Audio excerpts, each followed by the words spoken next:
नमस्ते।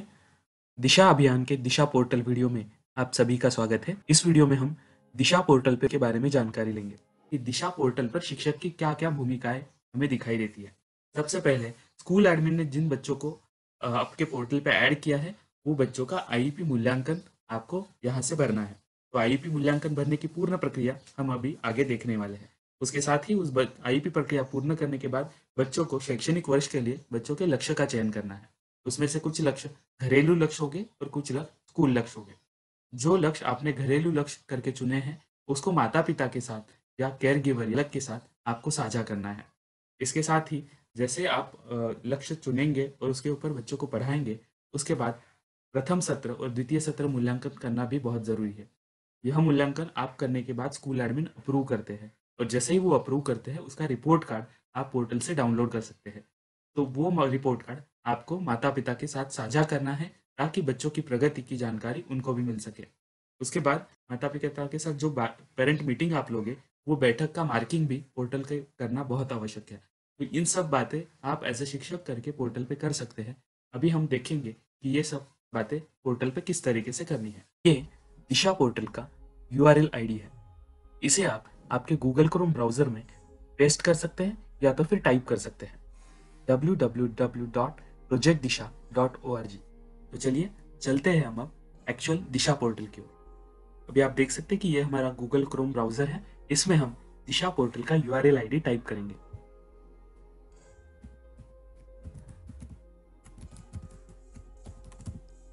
जैसे ही हम यूआरएल टाइप करते हैं, हमें एंटर पे क्लिक करना है।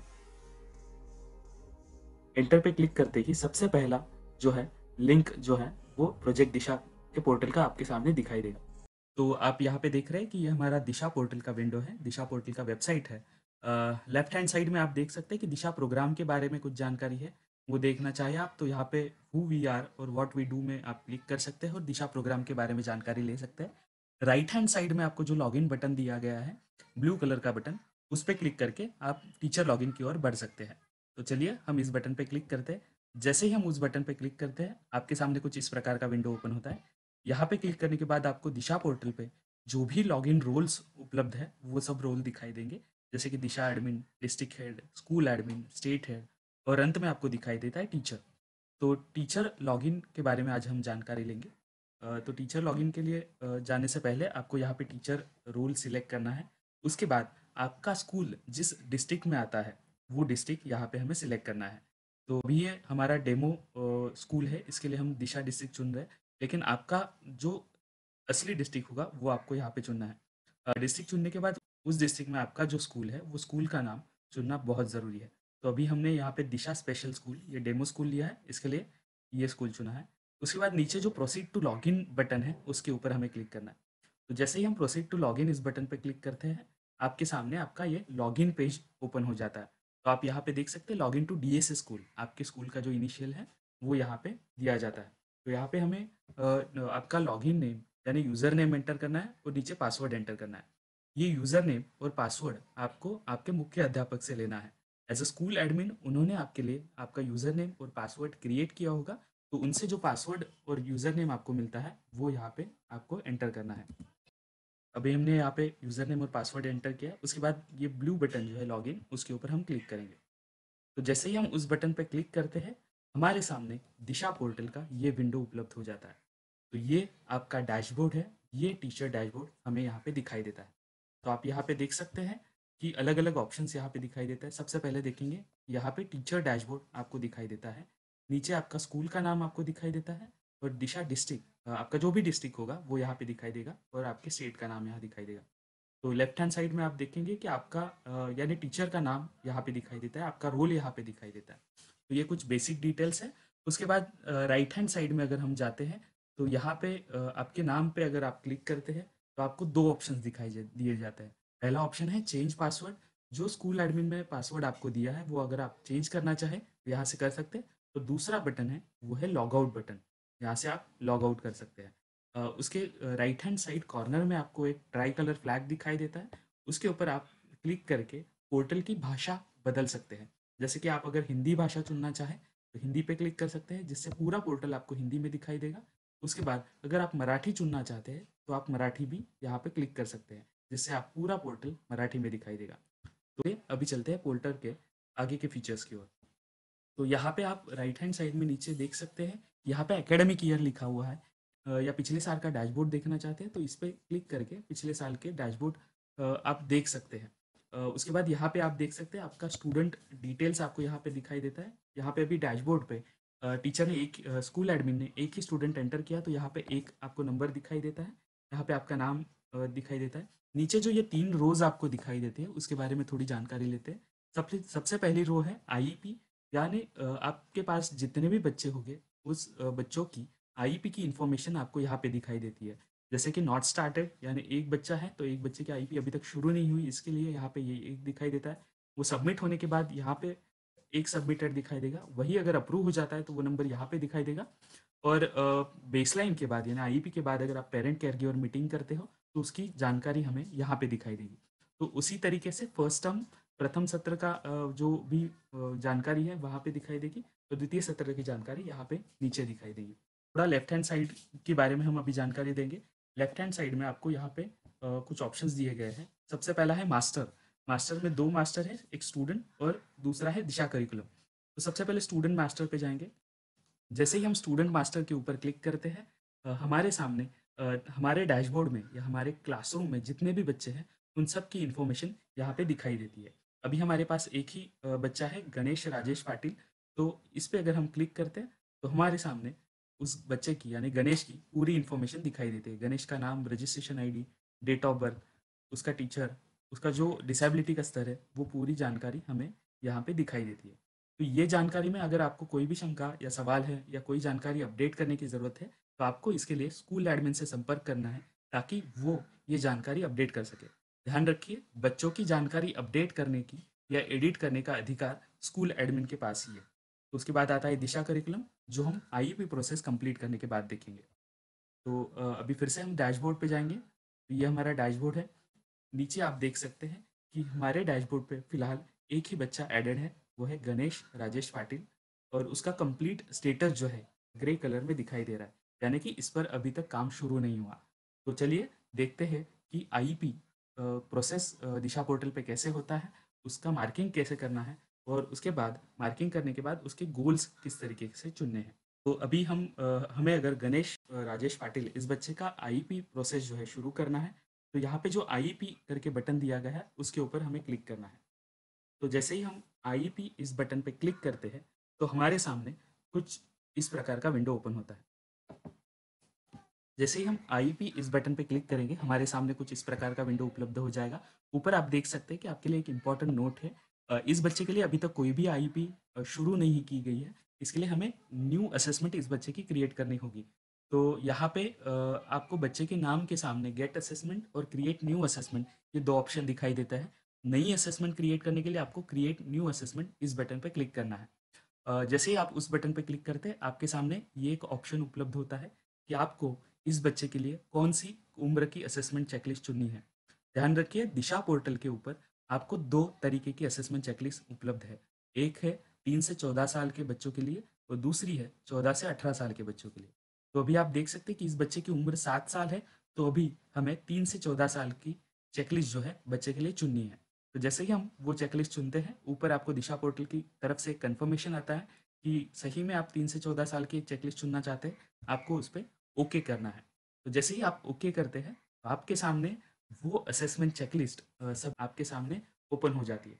यहाँ पे आप देख सकते हैं कि अलग अलग डोमेन्स आपको यहाँ पे दिखाई दे रहे हैं। ऊपर आप देखेंगे तो बच्चे की जानकारी है, एकेडमिक ईयर है, आपने कौन सी आईईपी चुनी है वो है, उसके नीचे आपका टीचर का नाम और आईईपी का स्टेटस जो कि अभी ड्राफ्ट में हमें दिखाई दे रहा है।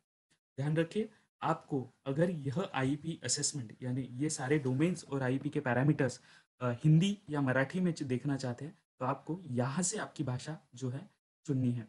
तो आईईपी की भाषा चुनने के लिए यहाँ पे आप अगर हिंदी मार्क करेंगे तो पूरे आईईपी के पैरामीटर्स जो है आप हिंदी में देख सकते हैं। अगर यहाँ पे आप मराठी मार्क करते हैं तो आपको पूरी आईईपी चेकलिस्ट जो है वो मराठी में यहाँ पे दिखाई देगी, आप देख सकते हैं। तो उदाहरण के लिए हम ये इंग्लिश लैंग्वेज में कंटिन्यू करेंगे। तो भी आप देख सकते हैं कि हमारे सामने ये डोमेन्स जो है यहाँ पे ओपन हो चुके हैं। ध्यान रखिए, 3 से 14 साल के बच्चों के लिए पोर्टल पे 5 डोमेन दिए गए हैं, जैसे कि एक्टिविटीज़ ऑफ डेली लिविंग, दूसरा है कम्युनिकेशन, तीसरा है एजुकेशनल एक्टिविटीज़, चौथा है रिक्रिएशनल एक्टिविटीज़ और पांचवा है स्पेशल सोशल बिहेवियर। और उसके नीचे आपको बच्चों के लिए सब्जेक्ट्स यानी विषयों का चयन करना है। तो चलिए चलते हैं आईईपी स्कोरिंग की तरफ। तो आईईपी स्कोर करने के लिए आपको डोमेन्स पे क्लिक करना है। डोमेन्स पे क्लिक करने के बाद उस डोमेन के अंदर जितने भी सब डोमेन्स हैं और सब डोमेन के अंदर जितने भी क्वेश्चंस या पैरामीटर्स है वो आपके सामने ओपन हो जाएंगे। तो अभी हमें यहाँ पे आईईपी का स्कोरिंग करना है। आईईपी स्कोर करने से पहले हमें कुछ बातों का ज़रूर ध्यान रखना है। जैसे कि आईईपी स्कोर करने से पहले बच्चे को हमें ठीक से ऑब्जर्व करना है। उसके बाद उसके माता पिता के साथ यानी पेरेंट के साथ हमें डिस्कशन करना है। और स्कोरिंग करते समय हमें यहाँ पे 3 पैरामीटर्स दिखाई देते हैं। आप बच्चे को किसी भी किसी भी क्वेश्चन के ऊपर या पैरामीटर के ऊपर इंडिपेंडेंट मार्क कर सकते हैं, पार्शियली इंडिपेंडेंट मार्क कर सकते हैं या डिपेंडेंट भी मार्क कर सकते हैं। लेकिन यह स्कोरिंग 2 स्तंभों पे आधारित है। एक है फ्रीक्वेंसी और दूसरा है प्रॉम्प्ट। यानी अगर कोई बच्चा किसी भी प्रॉम्प्ट के बिना कोई कार्य बार-बार दोहरा सकता है या कोई एक्टिविटी बार-बार कर सकता है, तो मतलब अलग-अलग परिस्थितियों में बच्चा वह कार्य बिना किसी प्रॉम्प्ट या सहायता के बिना कर सकता है, तो हम उसे पैरामीटर के लिए इंडिपेंडेंट मार्क करेंगे। यानी फ्रीक्वेंसी ज़्यादा है और प्रॉम्प्ट बिल्कुल नहीं है, तो हम उसे इंडिपेंडेंट मार्क करेंगे। अगर कोई बच्चा कोई भी कार्य कितने भी बार सहायता यानी प्रॉम्प्ट देने के बाद बिल्कुल नहीं कर पाता, इसका मतलब वो बच्चा डिपेंडेंट है, तो वो हम उसे डिपेंडेंट मार्क करेंगे। अगर हमने बच्चे को कोई गतिविधि सिखाई नहीं है या तो फिर वो बच्चा गतिविधि करना भूल गया है या वो बच्चा गतिविधि नहीं कर पा रहा, तो भी हम उसे डिपेंडेंट मार्क करेंगे। लेकिन अगर थोड़ा सा सहायता या थोड़ा सा प्रॉम्प्ट देने के बाद बच्चा वो कार्य थोड़ी बार कर पाता है, तो उसे हम पार्शियली इंडिपेंडेंट में मार्क करेंगे। यहाँ पे ध्यान रखना है कि यहाँ पे पार्शियली इंडिपेंडेंट में 3 तरीके का स्कोरिंग होता है। अगर बहुत ज़्यादा सहायता देने के बाद भी बच्चा बहुत कम बार वो कार्य कर पाता है, तब हम उसे रेयरली यानी लेस देन 35% में मार्क करेंगे। अगर मध्यम स्वरूप का प्रॉम्प्ट देने के बाद बच्चा वो कार्य थोड़ी बार कर पाता है, तब हम उसे समटाइम्स यानी 36% से 70% में मार्क करेंगे। और अगर थोड़ी सी सहायता देने के बाद बच्चा वह कार्य बार बार कर पाता है, तब हम उसे ऑफन 71 टू 99% में मार्क करेंगे। तो यहाँ पे पार्शियली इंडिपेंडेंट में फ्रीक्वेंसी और प्रॉम्प्ट दोनों को बहुत अच्छे से हमें ध्यान में रखना है और स्कोरिंग इसका कंप्लीट करना है। तो इस तरीके से फ्रीक्वेंसी और प्रॉम्प्ट के आधार पर हमें आईईपी की मार्किंग करनी है। आईईपी मार्क करते समय हमें कुछ और बातों का ज़रूर ध्यान रखना है। जैसे कि अभी आप देख सकते हैं कि हम हाइजीन ये सब डोमेन के पैरामीटर्स मार्क कर रहे हैं। तो भी आप देख सकते हैं कि हमने काफ़ी सारी आईईपी स्कोरिंग जो है कर ली है। अभी हम जब इस पैरामीटर्स पे आते हैं, जैसे कि breasts hair, identify when the menstruation start, तो ये कुछ जो पैरामीटर्स है वो गर्ल स्टूडेंट के लिए दिए गए हैं। अगर आपका स्टूडेंट जो है, अभी हम जैसे जानते हैं कि हम ये गणेश इस बच्चे की आईईपी जो है स्कोरिंग यहाँ पे कर रहे हैं, तो अभी मेंसुरेशन और जो स्पेसिफिक पैरामीटर्स जो गर्ल चाइल्ड को रिलेटेड है, वो हमें as an not applicable mark करने हैं। आपको यहाँ पे इस पैरामीटर्स के सामने एक कुछ बॉक्सेस दिए गए हैं। आप ऊपर देख सकते हैं कि ये बॉक्सेस हमें एनए मार्क करने की जगह दी गई है, यानी कि नॉट एप्लीकेबल मार्क कर सकते हैं। तो अभी आप देख सकते हैं कि ये जो 6 पैरामीटर्स है, ये हमारे इस स्टूडेंट के लिए नॉट एप्लीकेबल है, तो हम उसके लिए यहाँ पे नॉट एप्लीकेबल करके मार्क करेंगे। तो हमें ध्यान देना है कि हम सभी पैरामीटर्स मार्क करते समय हमें काफ़ी ध्यानपूर्वक ये मार्किंग कंप्लीट करनी है। ध्यान रखिए, आईपी ये किसी भी प्रकार की परीक्षा नहीं है, ये बच्चों का स्तर जानने की तकनीक है। तो इस तरीके से हम पूरी आईपी की मार्किंग करेंगे और उसके बाद बच्चे के लिए एनुअल गोल्स यानी वार्षिक लक्ष्य चुनेंगे, जो लक्ष्यों के ऊपर हम बच्चों का करिकुलम यानी अभ्यासक्रम चुनेंगे और वही लक्ष्यों के ऊपर हम काम करेंगे। तो बच्चे के लिए लक्ष्य चुनने के लिए हमें यहाँ पे हर पैरामीटर के सामने कुछ बॉक्सेस दिए गए हैं। अगर हमें कोई पैरामीटर गोल यानी वार्षिक लक्ष्य करके चुनना है, तो हमें एक्स बॉक्स के ऊपर क्लिक करना है। लेकिन गोल लक्ष्य चुनते समय हमें ध्यान रखना है कि लक्ष्य स्मार्ट होने चाहिए। स्मार्ट यानी एस से स्पेसिफिक, एम से मेजरेबल, ए से अचीवेबल, आर से रेलेवेंट या रियलिस्टिक और टी से टाइम बाउंड। तो जैसे ही हम इसको गोल या लक्ष्य करके चुनते हैं, तो हमारे हमारे सामने यहाँ पे एक प्लस का चिन्ह एक्टिवेट हो जाता है। तो ये प्लस का चिन्ह ये आपको दिशा पोर्टल पे दी गई गोल डिटेल्स की जगह है। यानी कि आप यहाँ पे उस गोल से रिलेटेड या उस लक्ष्य से रिलेटेड जो भी जानकारी आप यहाँ पे एंटर करना चाहें वो यहाँ पे एंटर कर सकते हैं। ध्यान रखिए यहाँ पे आप गोल का डिस्क्रिप्शन लिख सकते हैं या तो फिर गोल्स के टास्क यहाँ पे लिख सकते हैं। लेकिन यह टास्क एनालिसिस एंटर करते समय आपको ये एक बात का ज़रूर ध्यान रखना है, वो कि यहाँ पे मैक्सिमम आप 300 कैरेक्टर्स तक ही टास्क एनालिसिस लिख सकते हैं। यानी कि आप जो भी टास्क एनालिसिस लिखोगे मैक्सिमम 300 कैरेक्टर्स उसमें होने चाहिए। 300 कैरेक्टर्स के ऊपर अगर आपका टास्क एनालिसिस जाता है तो वो इस पोर्टल पे सेव नहीं होगा। यहाँ पे आप देख सकते हैं कि हमने यहाँ पे टास्क एनालिसिस जो है वो यहाँ पे एंटर किया। तो जैसे ही अगर हमें ये टास्क एनालिसिस सेव करना है या गोल डिटेल सेव करनी है तो हमें इस सबमिट बटन पे क्लिक करना है। तो जैसे ही हम सबमिट बटन पे क्लिक करते हैं ये जो प्लस का चिन्ह है जो पहले हमें ब्लैक कलर में दिखाई दे रहा था वो अभी रेड हो चुका है। यानी इसके अंदर हमने हमारा टास्क एनालिसिस डाल दिया है। तो इसी तरीके से हमें बच्चों के एनुअल गोल्स यानी वार्षिक लक्ष्यों का चयन करना है और उसके साथ ही उसके टास्क एनालिसिस या गोल डिटेल्स लिखने हैं। तो अभी हम देख सकते हैं कि हमने बच्चे के लिए एनुअल गोल्स चुन लिए हैं। सभी गोल्स मार्क करने के बाद हमें बच्चों के लिए सब्जेक्ट्स यानी विषयों का चयन करना है। ध्यान रखिए दिशा करिकुलम आप पहली बार इस्तेमाल कर रहे हैं, इसलिए आप आपके बच्चों के लिए लेवल 1 का पाठ्यक्रम चुन सकते हैं। पाठ्यक्रम ये बच्चों के उम्र यानी फिजिकल एज पे आधारित है, लेकिन शुरू करने के लिए आप लेवल 1 से शुरुआत कर सकते हैं। तो बच्चों के गोल्स चुनने के बाद या बच्चों के लिए आईईपी मार्क करने के बाद आपको बच्चों की एबिलिटी का पता चलता है। तो उसी हिसाब से आप सब्जेक्ट के सामने उसका स्तर का चयन कर सकते हैं। यहाँ पे बच्चे की उम्र 7 साल है, इसके लिए हम उसके लिए लेवल 1 का करिकुलम चुनेंगे। लेवल 1 का पाठ्यक्रम यहाँ पे चुनना चाह रहे हैं। तो लैंग्वेज में आप जो आपका मीडियम ऑफ इंस्ट्रक्शन है वो लैंग्वेज यहाँ पे सिलेक्ट कर सकते हो। अगर बच्चों के लिए कोई फंक्शनल पाठ्यक्रम आप चुनना चाहते हो तो फंक्शनल पाठ्यक्रम यहाँ पे चुन सकते हो, या तो फिर नॉट एप्लीकेबल, फंक्शनल के लिए नॉट एप्लीकेबल कर सकते हो। अगर बच्चा एनआईएस का कोई लेवल दे रहा है तो आप एनआईएस का लेवल भी यहाँ पे चुन सकते हो। तो इसी तरीके से आईईपी मार्किंग सबसे पहले हमें करना है। उसके बाद बच्चों के लिए वार्षिक वार्षिक लक्ष्यों का चयन करना है और उसके बाद उसके लिए सब्जेक्ट्स का चयन करना भी ज़रूरी है। तो अभी हमने आईईपी का मार्किंग पूरा कर लिया है। उसके बाद यह आईईपी हम सबमिट करेंगे। तो जैसे ही हम सबमिट बटन पे क्लिक करते हैं तो हमें पता चलता है कि हमारी ओर से आईईपी के कुछ क्वेश्चंस में मार्किंग करना बाकी है। तो यहाँ पे एक पॉपअप मैसेज आता है IEP incomplete, please please fill the missing details and click on the next button. तो अभी हम यहाँ पे नीचे देख सकते हैं कि हमारे सामने एक ऑरेंज कलर का नेक्स्ट बटन यहाँ पे एक्टिवेट हो चुका है। तो जैसे ही हम नेक्स्ट बटन पे क्लिक करेंगे हमें पोर्टल जो पैरामीटर्स हमारी तरफ से इनकम्प्लीट है उसके सामने लेके जाएगा। आप यहाँ पे देख सकते हैं कि writes from left to right, यहाँ पे अभी आप देख सकते हैं कि लेफ्ट हैंड साइड पे एक रेड कलर का लाइन हमें यहाँ पे दिखाई देता है। तो इसका मतलब यहाँ पे हमने मार्किंग जो है हमारी तरफ से मिस हो चुकी है, तो हम इसकी मार्किंग जो है कंप्लीट करेंगे। तो कंप्लीट होने के बाद आप यहाँ पे देख सकते हैं कि ये जो रेड लाइन था वो यहाँ पे ग्रीन हो चुका है। तो अभी हम और नेक्स्ट बटन पे क्लिक करेंगे तो हमारा जो आईईपी स्कोरिंग जो है वो कंप्लीट हो जाता है और इसके साथ ही गोल सिलेक्शन भी हमारा कंप्लीट हो चुका है। तो अभी हम आईईपी सबमिट करने से पहले सबसे पहले रिव्यू करेंगे। तो इसके लिए हमें यहाँ पे ग्रीन कलर का रिव्यू बटन दिया जाता है। जैसे ही हम रिव्यू बटन पे क्लिक करते हैं हमारे सामने कुछ इस प्रकार का विंडो ओपन हो जाता है। तो यहाँ पे अभी हमें स्कूल गोल और कुछ goals as a home goal select करने हैं। ध्यान रखिए कि आईईपी या बच्चों की प्रगति में माता पिता के साथ भागीदारी होना बहुत ज़रूरी है। तो इसके लिए हम यहाँ पे कुछ गोल्स होम गोल करके सिलेक्ट करेंगे।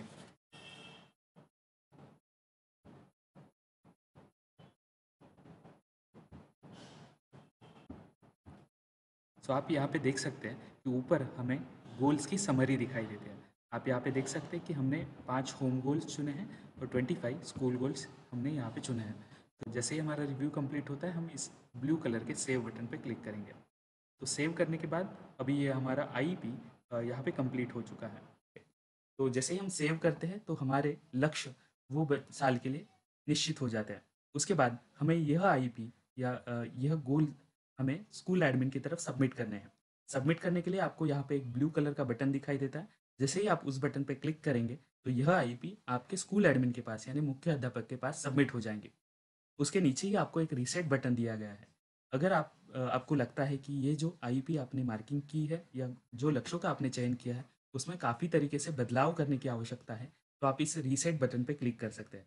जैसे ही आप रीसेट बटन पे क्लिक करेंगे, आपकी आईपी पूरी तरीके से ब्लैंक हो जाएगी, यानी कि फिर से आप उस पर काम कर सकेंगे। तो अभी हमने अच्छी तरीके से गोल्स का मार्किंग किया है, तो हम सबमिट इस बटन पे क्लिक करेंगे। सबमिट बटन पे क्लिक करने के बाद हमें यहाँ पे पोर्टल पूछता है कि आप सच में यह आईपी स्कूल एडमिन को सबमिट करना चाहते हैं। हम यहाँ पे यस बटन पे क्लिक करेंगे। तो आप अभी देखेंगे कि जो आईपी हमें यहाँ पे ड्राफ्ट में दिखाई दे रही थी वो अभी स्कूल एडमिन की तरफ सबमिट हो चुकी है, और यहाँ पे उसका स्टेटस जो है सबमिटेड हमें दिखाई दे रहा है।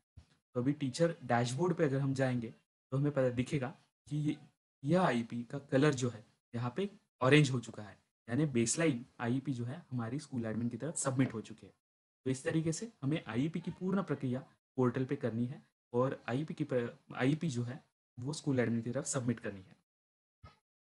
ऊपर भी आप डैशबोर्ड पे देख सकते हैं कि जहाँ पे एक बच्चे की आईपी नॉट स्टार्टेड में हमें दिखाई दे रही थी, वो अभी आईपी सबमिटेड में चली गई है। तो इस तरीके से ये जो डैशबोर्ड है वो समय समय पे अपडेट होता रहेगा, और भी फर्स्ट टर्म सेकंड टर्म की जानकारी जो है वो हमें दिखाता रहेगा। हम चलते हैं स्कूल एडमिन के डैशबोर्ड की ओर, जहाँ से हम देखेंगे कि स्कूल एडमिन से आईपी अप्रूवल का प्रोसेस कैसे है और वो किस तरीके से अप्रूव होती है। चलिए चलते हैं स्कूल एडमिन की ओर। सो यह आप देख सकते हैं कि ये हमारा स्कूल एडमिन का डैशबोर्ड है। यहाँ पे अगर हम नीचे जाके देखते हैं तो विलास चौहान इस टीचर ने गणेश राजेश पाटिल इस बच्चे की आईपी जो है वो अभी सबमिट की है। तो हमने टीचर से देखा कि आईपी किस तरीके से मार्क करनी है, गोल्स किस तरीके से चुनने हैं, और उसके बाद किस तरीके से सबमिट करना है। यहाँ पे हम अभी देख सकते हैं कि ये आईपी जो है सबमिटेड स्टेटस में स्कूल एडमिन को दिखाई दे रही है। तो यह आईपी अप्रूव करने के लिए या यह आईपी देखने के लिए स्कूल एडमिन को यहाँ पे बेसलाइन इस बटन पे क्लिक करना है। तो जैसे ही स्कूल एडमिन इस बेसलाइन इस बटन पे क्लिक करेंगे, तो हमारे सामने बच्चों के लिए जो भी गोल्स एनुअल गोल्स शिक्षक ने चुने हैं वो गोल्स हम यहाँ पे देख सकते हैं।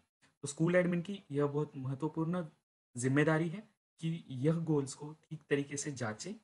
आप देख सकते हैं कि जैसे ही हम उस बटन पे क्लिक करते हैं हमारे सामने एक पोर्टल भी एक पॉपअप देता है कि please check that term assessment has been conducted properly. School admin की जिम्मेदारी बहुत महत्वपूर्ण है, क्योंकि टीचर ने सबमिट की हुई आईपी और उसमें चुने गए हुए लक्ष्य बच्चों के एनुअल गोल्स हैं। तो उस गोल्स को ठीक तरीके से जांचना, रिव्यू करना, और उसमें अगर कोई भी शंका या सवाल है तो उसको रिवर्क के लिए देना, ये स्कूल एडमिन की जिम्मेदारी है। तो अभी आप देख सकते हैं कि ये जो गोल्स हैं वो टीचर की तरफ से स्कूल एडमिन को सबमिट हो चुके हैं। तो अभी आप देख सकते हैं कि हमें सभी गोल्स यहाँ पे दिखाई दे रहे हैं। अगर स्कूल एडमिन उस बच्चे के टास्क एनालिसिस देखना चाहे तो वो भी स्कूल एडमिन यहाँ से देख सकते हैं। तो इस तरीके से बहुत डिटेल से और बारीकी से स्कूल एडमिन को इस गोल्स को जांचना है, और अगर इस गोल्स में कोई भी शंका या सवाल है तो स्कूल एडमिन इसको रिवर्क में दे सकते हैं। रिवर्क में देने के लिए आपको यहाँ पे राइट साइड में रिवर्क का बटन दिया जाता है।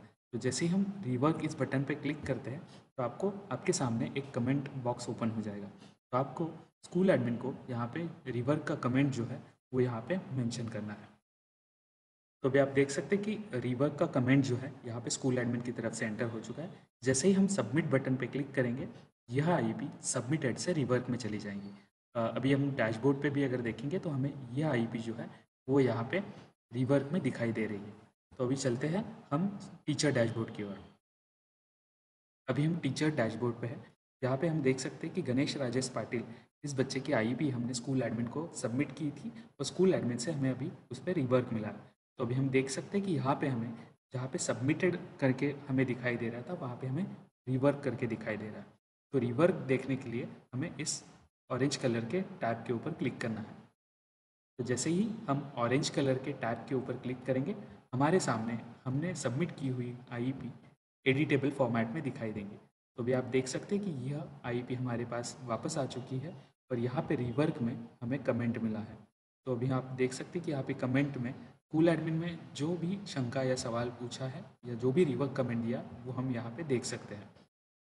सो अभी हमने स्कूल एडमिन में दिए हुए चेंजेस इस आईपी में मार्क किए हैं, और अभी हम स्कूल एडमिन को यह आईपी सबमिट कर सकते हैं। लेकिन सबमिट करने से पहले फिर से हमें जो गोल्स हमने चुने हैं बच्चों के लिए वो रिव्यू करने होंगे। हमने यहाँ पे अभी गोल्स को रिव्यू किया है, तो अभी हम इसे फिर से स्कूल एडमिन को सबमिट करेंगे। तो जैसे ही हम स्कूल एडमिन को सबमिट करते हैं, हमें एक मैसेज आता है, आप श्योर हो आप ये गोल्स स्कूल एडमिन को सबमिट करना चाहते हो। यहाँ पे हम यस बटन पे क्लिक करेंगे। तो जैसे ही हम यस बटन पे क्लिक करते हैं, हमारी आईईपी जो हमें रीवर्क में मिली थी वो स्कूल एडमिन की तरफ सक्सेसफुली सबमिट हो जाती है। तो अभी आप देख सकते हैं यहाँ पे हमें सबमिटेड करके स्टेटस उसका दिखाई दे रहा है। जैसे ही हम डैशबोर्ड पे जाते हैं, हमें डैशबोर्ड पे भी सबमिटेड का स्टेटस दिखाई देता है। तो अभी हमारी आईईपी फिर से स्कूल एडमिन की तरफ सबमिट हो चुकी है। अभी हम देख सकते हैं कि गणेश पाटिल इस बच्चे की आईईपी टीचर ने फिर से सबमिट की है। तो हमें स्कूल एडमिन की तरफ से हमें फिर से वो आईईपी का रिव्यू करना है। उसके लिए हम बेसलाइन इस बटन पे क्लिक करेंगे। जैसे ही हम बेसलाइन इस बटन पे क्लिक करते हैं, तो हमारे सामने फिर से वो आईईपी दिखाई देती है। आप यहाँ पे देख सकते हैं कि हमारे सामने हमने जिस वजह से यह आईईपी रिवर्क को दी थी, वो रिवर्क कमेंट हमें यहाँ पे दिखाई देता है और उसके साथ ही नीचे चुने गए लक्ष्य दिखाई देते हैं। तो एज ए स्कूल एडमिन हमें फिर से इन लक्ष्यों का रिव्यू करना है, और अगर हम इस लक्ष्यों से या इस आईईपी से अग्री करते हैं, तो ही इसे हमें अप्रूव करना है। ध्यान रखिए, आप जब इस आईईपी को अप्रूव करते हो, तो यह आईईपी पूरे साल भर के लिए लॉक हो जाती है। यानी इसमें चुने हुए लक्ष्य आप शैक्षणिक वर्ष के दौरान बिल्कुल बदल नहीं सकते। तो इसके लिए ध्यानपूर्वक रिव्यू करना, रिव्यू से अगर आप एग्री हो, आपको अगर ये चुने हुए लक्ष्य से आप सहमत हो, तो ही आपको इस अप्रूव बटन पे क्लिक करना है। तो चलिए, हमें अभी ये जो आईईपी है इससे हम अग्री है, तो इस पे अप्रूव बटन पे क्लिक करेंगे। तो भी आप देख सकते हैं कि यहाँ पे पोर्टल की तरफ से भी एक पॉपअप आया है कि IEP assessment has been approved, thank you. और आप नीचे देख सकते हैं कि आईईपी का स्टेटस भी हमें अप्रूव तरीके से दिखाई दे रहा है। तो अभी अगर हम स्कूल डैशबोर्ड में जाएंगे, तो जो आईईपी हमें ऑरेंज कलर में सबमिटेड दिखाई दे रही थी, वो अभी ग्रीन कलर में अप्रूव करके दिखाई देंगी। तो इस तरीके से स्कूल एडमिन को आईईपी में चुने हुए लक्ष्यों की निगरानी करनी है और उस लक्ष्यों को अप्रूव करना है। तो इसके बाद हम टीचर डैशबोर्ड पे जाएंगे और देखेंगे कि टीचर डैशबोर्ड पे यह आईपी हमें किस प्रकार दिखाई देती है। यह हमारा टीचर डैशबोर्ड है। यहाँ पे आप डैशबोर्ड पे ही आपको देख सकते हैं कि हमारे एक बच्चे की आईपी जो हमें सबमिटेड स्टेटस में दिखाई दे रही थी, वो अभी अप्रूव स्टेटस में हमें दिखाई दे रही है। अगर नीचे जाके हम देखते हैं, तो आप देख सकते हैं कि कलर जो है, जो सबमिटेड का कलर था ऑरेंज कलर था, वो अभी यहाँ पे ग्रीन हो चुका है। तो इस तरीके से आईईपी की प्रक्रिया जो है इस बच्चे के लिए हमारी पूर्ण हो चुकी है। आईपी की प्रक्रिया पूर्ण होने के बाद हमने बच्चों के लिए जो लक्ष्य चुने हैं, वो लक्ष्य के ऊपर बच्चों के लिए हमें पाठ्यक्रम चुनना है, और वो पाठ्यक्रम से हमें बच्चों को पढ़ाना है। तो वो पाठ्यक्रम हमें यहाँ पे लेफ्ट हैंड साइड में, जहाँ पे हमने स्टूडेंट जानकारी देखी, उसके नीचे दिशा करिकुलम करके एक टैब दिया गया है। उस दिशा करिकुलम ये टैब के ऊपर क्लिक करने के बाद आपको दिशा का संपूर्ण पाठ्यक्रम जो है यहाँ पे दिखाई देगा। अगर आपको किसी भाषा में ये पाठ्यक्रम चाहिए, जैसे कि आप इंग्लिश का पाठ्यक्रम देखना चाहते हैं, तो आप यहाँ पे इंग्लिश सेलेक्ट कर सकते हैं। या तो फिर हिंदी या मराठी का पाठ्यक्रम आप देखना चाहते हैं, मराठी भाषा में पाठ्यक्रम अगर आप देखना चाहते हैं, तो यहाँ पे उस लैंग्वेज का आप चयन कर सकते हैं। तो आप नीचे देख सकते हैं कि सभी प्रकार का पाठ्यक्रम, यानी शिक्षक के लिए टीचर मैनुअल्स, स्टूडेंट के लिए स्टूडेंट वर्कबुक यहाँ पे आपको दिखाई देती है। तो अगर आपको लेवल 1 का पाठ्यक्रम देखना है, तो आप यहाँ पे भी क्लिक कर सकते हैं, या यहाँ पे जो एरोज आपको दिए गए, यहाँ पे भी आप स्क्रॉल कर सकते हैं। तो इंग्लिश भाषा का जो भी पाठ्यक्रम है, आप यहाँ से ले सकते हैं। यह पाठ्यक्रम डाउनलोड करने के लिए आपको सिर्फ उस आइकन के ऊपर, या जो भी मैनुअल आप देखना चाहते हैं, उस मैनुअल के ऊपर क्लिक करना है, और आपके सामने वो पाठ्यक्रम की पूरी पुस्तिका यहाँ पे ओपन हो जाएगी। उसको डाउनलोड करने के लिए यहाँ पे एक डाउनलोड का बटन है, और अगर आप डायरेक्टली प्रिंट करना चाहते हैं, तो यहाँ पे प्रिंट का ऑप्शन भी आपको दिखाई देता है। तो चलिए, हम अभी डाउनलोड करते हैं। डाउनलोड करने के बाद आपको पूछा जाता है कि कंप्यूटर में आप ये कहाँ सेव करना चाहेंगे। वो लोकेशन आप ठीक से सिलेक्ट कीजिए, कंप्यूटर का लोकेशन, फोल्डर का लोकेशन, और उसके बाद आप सेव इस बटन पे क्लिक कर दीजिए। तो आप यहाँ पे देख सकते हैं कि आपका जो इंग्लिश मैनुअल जो हमने चुना था, वो यहाँ पे डाउनलोड हो चुका है। तो इसी तरीके से आपको उस बच्चे के लिए पाठ्यक्रम का चयन करना है, और पाठ्यक्रम दिशा पोर्टल से डाउनलोड करना है। तो अभी हम चलते हैं कि इस बच्चे के लिए जो हमने आईईपी मार्क की है, वो आईईपी का रिपोर्ट अगर हमें डाउनलोड करना है, या जो गोल्स हमने बच्चों के लिए मार्क किए हैं, वो गोल लिस्ट का रिपोर्ट अगर हमें डाउनलोड करना है, तो हम कहाँ से कर सकते हैं। तो यहाँ पे जो अलग अलग ऑप्शंस दिखाई देते हैं, उसमें आखिरी ऑप्शन आपको दिखाई देगा, वो है स्टूडेंट रिपोर्ट्स। तो जैसे ही हम स्टूडेंट रिपोर्ट्स के ऊपर क्लिक करते हैं, तो हमारे सामने कुछ इस प्रकार का विंडो ओपन होता है। यहाँ पे आप देख सकते हैं कि गणेश पाटिल इस बच्चे का हमें नाम दिखाई दे रहा है। आईईपी के नीचे डाउनलोड दिखाई दे रहा है। गोल लिस्ट के नीचे एक डाउनलोड बटन हमें दिखाई देता है। फर्स्ट टर्म और सेकंड टर्म के नीचे कुछ भी नहीं दिखाई दे रहा है क्योंकि वह असेसमेंट हमारी अभी तक पूर्ण नहीं हुई। तो आईईपी रिपोर्ट डाउनलोड करने के लिए सिर्फ आपको यहाँ पे डाउनलोड इस बटन पे क्लिक करना है। तो जैसे ही आप उस डाउनलोड बटन पे क्लिक करते हैं तो आपके सामने पूरी आईईपी यानी 200 पैरामीटर्स की आईईपी जो आपने मार्क की है वो आईईपी का रिपोर्ट जो है यहाँ पे दिखाई देता है। तो आप यहाँ पे देख सकते हैं कि दिशा स्पेशल स्कूल, स्कूल का नाम, एकेडमिक ईयर, बच्चे की जानकारी, टीचर का नाम और नीचे सभी पैरामीटर्स जो है उसके मार्किंग के साथ आपको उपलब्ध हुए हो जाते हैं। और उसके साथ ही गोल अगर आपने चुने हैं, एनुअल गोल्स जो चुने हैं वो भी आपको यहाँ पे दिखाई देते हैं। वो स्कूल गोल है, होम गोल है, उसकी भी जानकारी यहाँ पे आपको दिखाई देती है। तो यहाँ से आप प्रिंट कर सकते हैं या तो यहाँ पे सेव एज अ पीडीएफ करके यह जो रिपोर्ट है वो यहाँ पे सेव कर सकते हैं। उसके साथ ही सिर्फ अगर आप गोल जो बच्चों के लिए चुने हैं उसको डाउनलोड करना चाहते हैं तो आपको इस डाउनलोड बटन पे क्लिक करना है। डाउनलोड बटन पे क्लिक करने के बाद आपके सामने एक छोटा सा विंडो ओपन होता है जिसमें आपको पूछा जाता है कि आप सभी गोल्स यानी होम गोल और स्कूल गोल दोनों डाउनलोड करना चाहते हैं या तो फिर सिर्फ होम गोल डाउनलोड करना चाहते हैं। आपको अगर पेरेंट के साथ साझा करने के लिए सिर्फ होम गोल्स का प्रिंट आउट लेना है तो यहाँ पे आप होम गोल सिलेक्ट कीजिए और आप यहाँ पे डाउनलोड बटन पे क्लिक कीजिए। तो जैसे ही डाउनलोड बटन पे आप क्लिक करते हैं तो आपको दिखाई देगा कि ऊपर बच्चों की गोल समरी आपको दिखाई देती है, लेकिन नीचे जो भी होम गोल्स यानी घरेलू लक्ष्य आपने चुने हैं वो लक्ष्यों का रिपोर्ट जो है यहाँ पे आपको दिखाई देता है विद टास्क एनालिसिस। तो इस तरीके से होम गोल्स आप प्रिंट कर सकते हैं और पेरेंट के साथ साझा कर सकते हैं। उसके साथ ही अगर आप ऑल गोल्स यानी सभी गोल्स प्रिंट करना चाहते हैं तो फिर से आपको गोल लिस्ट के नीचे जो डाउनलोड बटन दिया गया है उसके ऊपर क्लिक करना है। यहाँ पे बाय डिफ़ॉल्ट आपको ऑल गोल्स दिखाई देगा, तो सिर्फ डाउनलोड इस बटन पे क्लिक करना है। जैसे ही आप उस बटन पे क्लिक करते हैं आपको स्कूल गोल और होम गोल दोनों का जो है प्रिंट यहाँ पे मिल जाएगा। तो इस तरीके से गोल लिस्ट रिपोर्ट आप प्रिंट कर सकते हैं। तो इसी प्रकार आपको दिशा पोर्टल पे आईईपी का कार्य जो है पूर्ण करना है और उसके बाद पेरेंट मीटिंग लेके उनके साथ जो है उन गोल्स जो है वो साझा करने हैं। तो इस वीडियो में अगर आपको कोई भी शंका या सवाल है तो आप आपके ज़ोन कोऑर्डिनेटर से संपर्क कर सकते हैं। धन्यवाद।